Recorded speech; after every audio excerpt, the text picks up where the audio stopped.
Tokyo Taxi, a short novella for English learners, A2 level. Chapter 1, A Busy City. Koji Uzami was a taxi driver in Tokyo. Tokyo was one of the biggest cities in the world. Tall buildings stood everywhere. Bright signs lit the streets at night.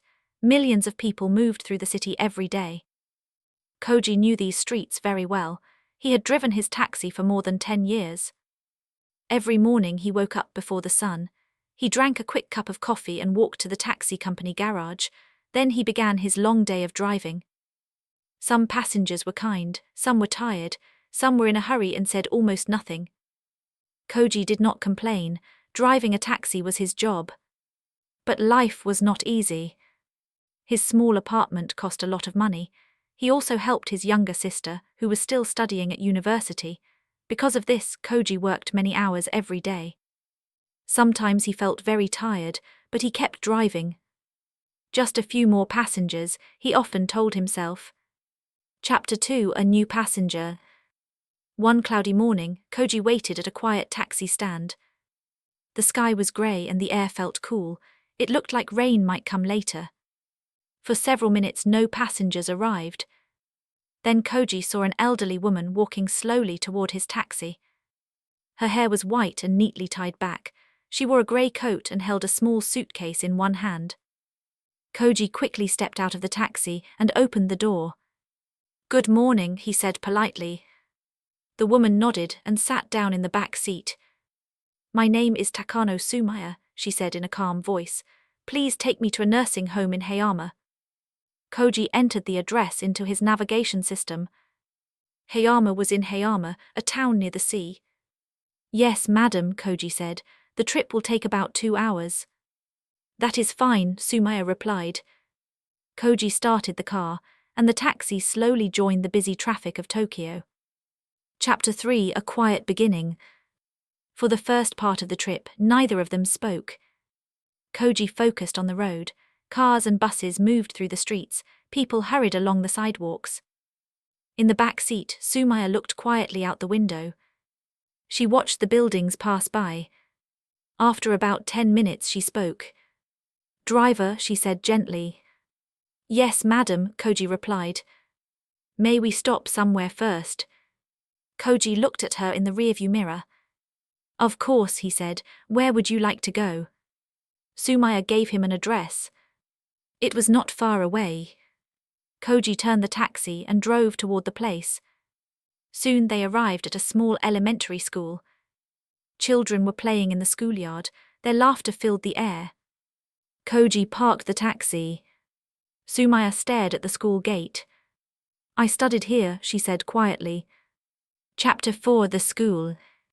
"Would you like to get out for a moment?" Koji asked. Sumaya nodded. They stepped out of the taxi and walked slowly to the gate. Children ran across the yard. Some played soccer, others chased each other. Their voices were loud and full of energy. Sumaya smiled slightly. "When I was a girl," she said, "I walked here every morning with my best friend." "What was her name?" Koji asked. "Eiko's. Are you still friends?" Sumaya shook her head slowly. "No, she moved away when we were very young." Koji felt a little sad. "That must have been difficult," he said. "Yes," Sumaya replied. "We promised to stay friends forever, but life does not always follow promises." They watched the children for another minute. Then Sumaya said softly, "We should go." They returned to the taxi. Chapter 5, A Friendly Driver. As they drove away, Koji thought about what Sumaya said. He had not seen his own childhood friends for many years. Life in a big city was busy. People often moved to new places. After a while, Sumaya spoke again. "You are very patient," she said. Koji smiled. "It is part of the job." "But many drivers would not like these extra stops," she said. Koji shrugged. "It is okay, today traffic is not too bad." Sumaya looked thoughtful. "Then perhaps we can make another stop." Koji laughed softly. "Of course, where would you like to go?" Chapter 6, The Cafe. Soon they stopped in front of a small cafe.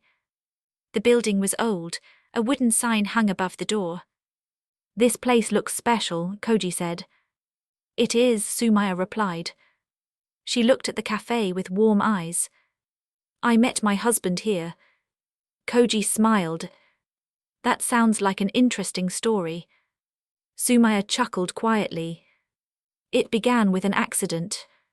"An accident?" "Yes," she said. "He spilled coffee on my book." Koji laughed. "What did you do?" "At first I was angry," Sumaya said, "but he was very embarrassed." She paused. "Then he bought me another coffee. We began talking." "How long did you talk?" 3 hours. Koji whistled softly. "That is a long conversation." Chapter 7, Stories of the Past. Koji and Sumaya went inside the cafe. The room smelled of coffee and warm bread. An older man stood behind the counter. When he saw Sumaya, his face brightened. "Madam Takano," he said, "it has been many years." Sumaya smiled. "Yes, it has." They sat at a small table. Koji drank coffee, Sumaya drank tea. She told Koji about her life. She talked about meeting her husband again and again at the cafe. She talked about their wedding and their small apartment. She talked about raising their son. There were happy times, she said. And difficult times too. Koji listened carefully. He felt as if he were hearing a long story about another world. Chapter 8, Loss and Change. After some time, Sumaya grew quiet. "My husband passed away many years ago," she said softly. Koji lowered his eyes. "I am sorry to hear that." Sumaya nodded. Life became quieter after that. She looked around the cafe. "But this place still holds many memories." Koji understood. Places could keep memories alive. After finishing their drinks, Sumaya stood up. "We should continue our trip," she said. They returned to the taxi. Chapter 9, Leaving the City. Soon the taxi left the busy streets of Tokyo. The road became wider and quieter. Buildings slowly became smaller. After some time they could see the ocean. Grey waves moved slowly under the cloudy sky. Sumaya looked out the window. "My son lives far away now," she said. "Where does he live?" Koji asked. "In another country." Koji nodded. "That must be hard." "Yes," Sumaya said, "but he worries about me. That is why he chose the nursing home." "Do you feel ready for this change?" Koji asked. Sumaya thought for a moment. "I think so," she said. Chapter 10, A Long Journey. The taxi continued along the coastal road toward Hayama. The sea stretched far into the distance. For a while neither of them spoke. Finally Sumaya said quietly, "Today has been a special day." Koji glanced in the mirror. "Why do you say that?" "Because I visited important places from my life." She smiled gently. "The school, the cafe, the streets of my youth." Koji nodded. "I am glad I could drive you." "So am I," Sumaya said. Chapter 11, The Nursing Home. At last the taxi arrived at the nursing home. It was a large building surrounded by trees. The air smelled fresh from the sea. Koji stopped the taxi. Sumaya slowly stepped out of the car. Staff members came to greet her. Before leaving, she turned to Koji. "Thank you for your kindness today," she said.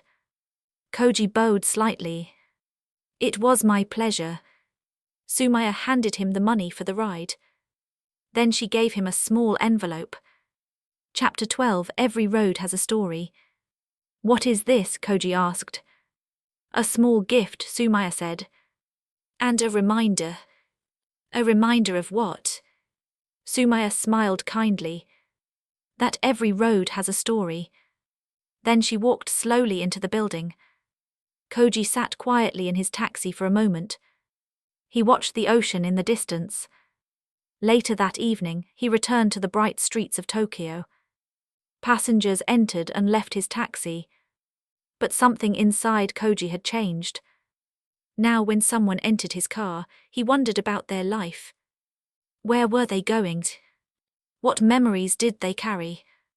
And sometimes when a passenger asked for a small detour, Koji smiled and said, "Of course," because now he knew something important. Every journey could tell a story,